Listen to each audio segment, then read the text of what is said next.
Well, after 18 years of war, you'd think the United States would be finally winding down its presence in the Persian Gulf. Instead, the opposite appears to be happening. At times, we seem to be on the brink of bombing Iran. Now, why are we doing that? Well, we're doing it primarily to protect Saudi Arabia. In Washington, the Saudis are overwhelmingly considered by both parties to be one of our closest allies. The strange thing is that Saudi Arabia has far closer links to the 9/11 attacks than Saddam Hussein ever did, much less Iran. We're always hearing about Iran. Iran had nothing to do with 9/11. Saudi Arabia, meanwhile, was so connected to 9/11 that the families of many 9/11 victims are seeking justice, payment, as recompense for the Saudis' role. So how exactly does the country and its government get to ignore this? And what is the nature of America's relationship with Saudi Arabia? We decided to take a closer look at that question. Here's what we found. In response to the Kingdom's request, the President has approved the deployment of U.S. forces. That was Secretary of Defense Mark Esper announcing a deployment of troops to help our, quote, partner in the region.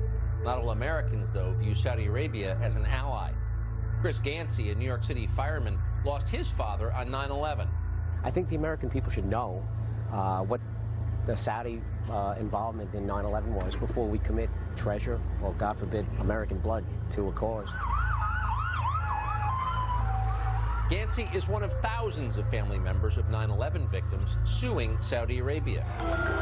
Their lawsuit states that Saudi Arabia, quote, knowingly provided al-Qaeda with support, financing, and resources that were material, substantial, and critical to the success of the September 11th attacks. For years, Saudi Arabia, through its charities, had been funneling money to al-Qaeda.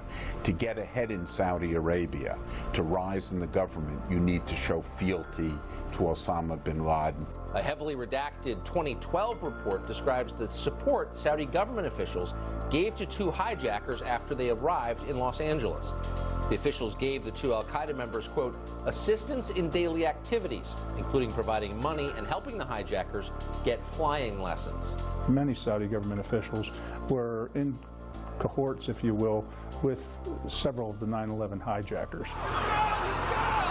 In a sworn declaration in 2017, retired FBI Special Agent Stephen Moore stated that the hijackers, quote, would have had zero chance for success without a support structure waiting for them. The families still want more information declassified about Saudi involvement and feel as if their own government has betrayed them. One would like to think that the FBI works for the American people, not the interests of Saudi Arabia. They're choosing to side with the Saudis. The Justice Department recently cited state secrets and national security in refusing to declassify a 2012 FBI report that contained Saudi ties to the 9/11 hijackers. In that same court filing, the DOJ decided it would only release the name of an individual who directed two Saudi officials to help hijackers under protective order. The obstacles that the American government has put up just for the truth is very disheartening. The U.S. government has not been keen to hold the Saudis to account in the wake of 9/11. Shortly after the attacks, the Bush administration allowed more than 100 Saudis, including members of the bin Laden family, to leave the country on chartered airplanes. And 2 years ago, the Trump administration cautioned a retired FBI agent from working for the 9/11 families.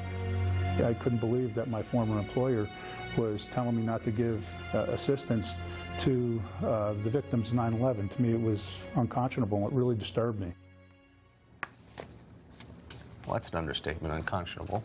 We asked the FBI about Ken Williams' claim that he was told not to work with 9/11 families. They told us they are not commenting on that. They can do that. They just refuse to comment. We'll continue to follow this lawsuit for as long as we have to because we think it matters. Well, one of America's